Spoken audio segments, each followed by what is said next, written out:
Hello नमस्ते, welcome to इटिस online. आज के वीडियो में हम लोग पढ़ने वाले क्लास 9th एनसीईआरटी की बुक का chapter number 5th the snake and the mirror. So चलिए बिना देरी के करते हैं हम लोग आज का video start after the intro.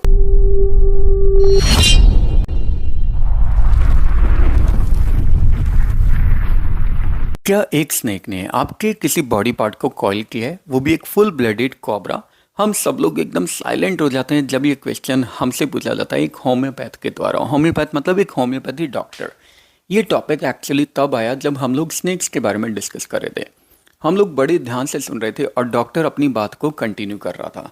So doctor हमें बताता है, बहुत पुरानी बात है, हॉट समर नाइट थी, यानी गर्मियों का दिन था और काफ़ी ज़्यादा गर्मी पड़ रही थी।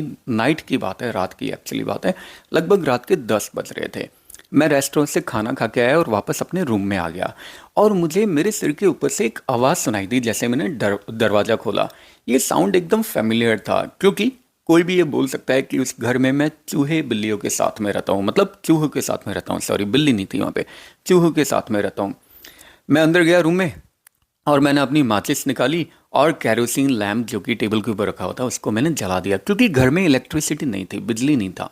छोटा सा रूम था, वो भी मैंने रेंट पे ले रखा था और अपनी मेडिकल प्रैक्टिस मैं वहाँ से कर रहा था। तो मेरी अर्निंग्स भी जो थी वो भी एकदम नाम मात्र की थी, मतलब कमाई भी ज़्यादा नहीं होती थी। मेरे पास सिर्फ 60 रुपये पड़े हुए थे और मेरे सूटकेस में पड़े हुए थे कुछ शर्ट थी, धोती थी और बस इसके अलावा मेरे पास एक ब्लैक कोट था पहनने के लिए। इसके अलावा कुछ भी नहीं था। सो मैंने अपना ब्लैक कोट उतारा, वाइट शर्ट उतारी और अपनी बनियान भी उतारी जो कि इतनी ज़्यादा वाइट भी नहीं थी, पसीने की वजह से गंदी हो गई थी, और उनको लटका दिया। फिर मैंने रूम में जो 2 विंडोज़ थी उनको खोल दिया, क्योंकि ये एक आउटर रूम था जिसकी एक वॉल बाहर ओपन यार्ड को फेस कर रही थी, यानी खुले यार्ड में, खुले आंगन में एक विंडो उसकी ओपन हो रही थी, खुल रही थी। इस घर की जो रूफ थी वो टाइल वाली थी और यहाँ पे कोई सीलिंग नहीं थी, और जिससे टाइल को सपोर्ट किया जाता है वहाँ पे रेगुलर ट्रैफिक रहता था चूहों का, जो इधर उधर भागते रहते थे। कई बार तो मुझे पूरी रात भर सोने भी नहीं देते थे। सो मैंने अपना बेड लगाया और उसे दीवार के पास में खिसका के लेके चला गया और बाहर वरांडा में गया मैं थोड़ी हवा खाने के लिए, लेकिन आज तो बिल्कुल भी हवा नहीं चल रही थी। तो मैं वापस अपने रूम में आया और आके मैं चेयर पर बैठ गया। मैंने नीचे से एक बॉक्स निकाला और उसमें से एक बुक निकाल के मैं पढ़ने लग गया। मैंने बुक को निकाल के टेबल पर रख दिया और वहीं पे टेबल पे एक बड़ा सा लैंप रखा हुआ था, मेरी बुक रखी हुई थी और साथ में एक मिरर भी रखा हुआ था। मिरर के बाजू में एक कॉम रखा हुआ था, यानी एक कंघा रखा हुआ था। और जैसे कोई भी मिरर में देखता है तो उसे हमेशा एक टेम्पटेशन होती है ना कि वो अपने बाल वाल संवारने लग जाए। उन दिनों मैं भी अपनी ब्यूटी का ग्रेट एडमायरर था, यानी मैं अपने आप की तारीफ करता रहता था बिना वजह, और मैं अपने आप को हमेशा हैंडसम दिखाने की कोशिश करता रहता था। मैं उस समय एक अनमेरिड भी था और एक डॉक्टर भी था, तो मुझे लगता था कि यार मुझे अपनी प्रेजेंस फील करवानी चाहिए। सो मैंने कंघा उठाया और अपने बालों में चलाने लग गया, अपने बालों को एडजस्ट करने लग गया। वापस मुझे वो यही फेमिलियर आवाज़ सुनाई देती है, मतलब वो चूहों के इधर उधर भागने की, लेकिन मैंने ध्यान नहीं दिया। मैं मिरर में बस अपने आप को देखने लग गया और एक मैंने इंपॉर्टेंट डिसीजन ले लिया। मैंने इंपॉर्टेंट डिसीजन ये लिया कि अब मैं डेली शेव करूंगा और एक पतली सी मूछें रखूंगा बस, ताकि मैं और ज़्यादा हैंडसम दिखाई दूं, क्योंकि मैं बैचलर था और एक डॉक्टर भी तो था। फिर मैंने मिरर में देखा और मैंने स्माइल किया और एक दूसरा धरती कपाने वाला डिसीजन मैंने ले लिया कि ये स्माइल अपने फेस पे हमेशा मैं रखूंगा, जिससे कि मैं और ज़्यादा हैंडसम दिखूं, क्योंकि आफ्टर ऑल मैं एक बैचलर था और सबसे मेन बात डॉक्टर भी तो था। वापस वही आवाज़ मुझे सुनाई देती है। फिर मेरे माइंड में एक दूसरा थॉट आया कि यार अब मुझे शादी कर लेनी चाहिए, लेकिन मैं शादी करूंगा एक वुमेन डॉक्टर से जिसके पास बहुत सारा पैसा हो और एक अच्छी मेडिकल प्रैक्टिस भी हो, और हाँ उसे मोटा जरूर होना चाहिए, मतलब मैं एक मोटी लड़की से शादी करूंगा। अच्छा, इसका एक वैलिड रीज़न भी था। मान लो अगर कभी मुझसे कोई गलती हो गई और अगर मुझे भागने की ज़रूरत पड़ी तो वो मेरे पीछे पीछे नहीं भाग पाएगी मुझे पकड़ने के लिए।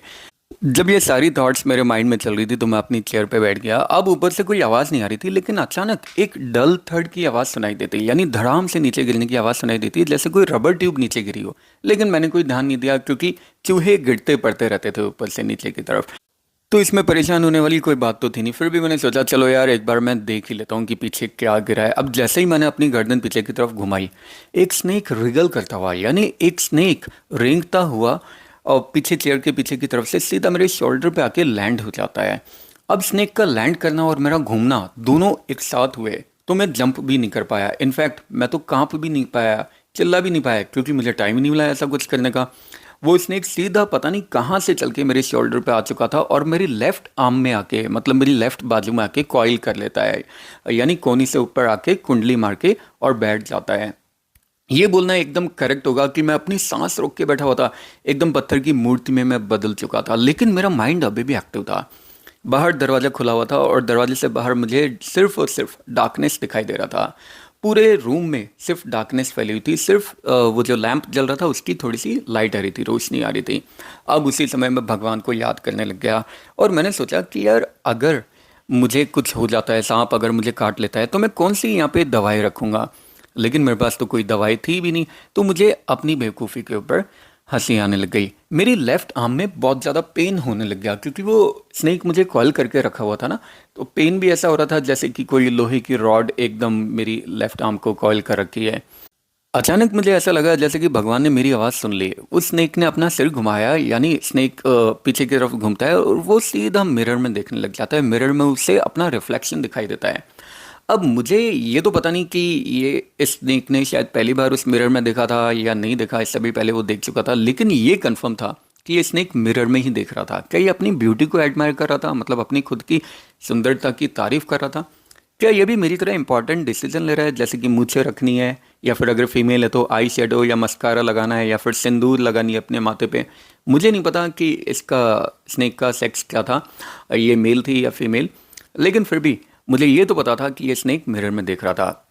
अब स्नेक अपने आप को अनवाउंड करता है मेरी आर्म से और सीधा मेरी लैप में पहले आता है, वो स्लीथर करता हुआ, मतलब रेंगता हुआ, और फिर सीधा जाके उस टेबल पे बैठ जाता है और उस मिरर के अंदर अपना रिफ्लेक्शन देखने लग जाता है। अब इतना करते ही मैं तो वहाँ से सिर पे पाँव रख के सीधा भागता हूँ, और जितनी जान मेरे अंदर बची हुई थी बस मैं भागता भागता ही जा रहा था। अब हम लोग प्रेजेंट में आ जाते हैं। हम सब लोग जो डॉक्टर की ये कहानी सुन रहे थे, हम में से किसने पूछा, डॉक्टर क्या आपकी वाइफ सच में बहुत मोटी है? डॉक्टर बोलता है, अरे नहीं यार, भगवान को तो शायद कुछ और ही पसंद था। मेरी जो लाइफ कंपेनियन है, मेरी जो वाइफ है, वो तो एकदम पतली दुबली है और वो बहुत तेज भागती है, मतलब तुरंत ही वो मुझे पकड़ लेती है। किसने पूछा, डॉक्टर जब आप भागे तो क्या स्नेक ने आपका पीछा किया? डॉक्टर बोलता है, भाई मैं तो भागता रहा भागता रहा भागता रहा, इतना भागा जब तक मैं एक फ्रेंड के घर पे नहीं पहुंच गया। वहाँ पे जाके सबसे पहले मैंने अपनी पूरी बॉडी के ऊपर तेल लगाया और फिर मैं तुरंत बाथ लेने के लिए चला गया। फ्रेश क्लोथ्स मैंने चेंज किया, यानी मैंने फ्रेश कपड़े पहने। अगली मॉर्निंग करीब 8:30 के आसपास मैं अपने फ्रेंड को लेकर गया, फ्रेंड और 2 दूसरे लोगों को अपने रूम पे लेकर गया, ताकि जो सामान है वो वहाँ से मैं लेकर वापस आ जाऊँ। लेकिन हमें ऐसा करने की ज़रूरत ही नहीं पड़ी, क्योंकि शायद एक चोर था, वो हमारा सामान चुरा के ले जा चुका था। लेकिन एक चीज़ वो अभी भी छोड़ के गया था मेरी इंसल्ट के रूप में। किसने पूछा, डॉक्टर वो क्या थी? तो डॉक्टर बोलता है, वही मेरी गंदी सी बनियान। शायद वो जो चोर था उसमें क्लीनलीनेस का सेंस था। अरे 1 या 2 बार धोने के बाद में उसको भी यूज कर सकता था। फिर किसने पूछा, डॉक्टर क्या आपको वो स्नेक दोबारा कोई दिखाई दिया? डॉक्टर हंसते हुए बोलता है, नहीं, उस दिन के बाद मुझे वो स्नेक कभी नहीं दिखाई दिया। बस मुझे तो इतना पता है कि वो एक ऐसा स्नेक था जो अपनी खुद की सुंदरता में ही खो गया था। और इसी के साथ ही चैप्टर यहीं पे एंड होता है। आई होप आप लोगों को बहुत अच्छा लगा होगा। फिर भी अगर कोई कमेंट, सजेशन या डाउट है तो नीचे कमेंट बॉक्स में ड्रॉप कर सकते हैं। मैं ट्राई करूँगा सबके आंसर करने की। इटिस ऑनलाइन टेलीग्राम चैनल को भी आप लोग फॉलो कर सकते हैं। वहाँ पे आपको important updates, notes, question and answer मिल जाएंगे। इंस्टाग्राम का नया चैनल मैंने बनाया, आप वहाँ पे भी मुझसे कनेक्ट रह सकते हैं, फॉलो कर सकते हैं, और फेसबुक पे भी हमें फॉलो कर सकते हैं। चलिए मिलते हैं और किसी मजेदार वीडियो में नेक्स्ट वीडियो तक के लिए। Have a good day, take care, bye bye, जय हिंद, जय भारत, राधे राधे।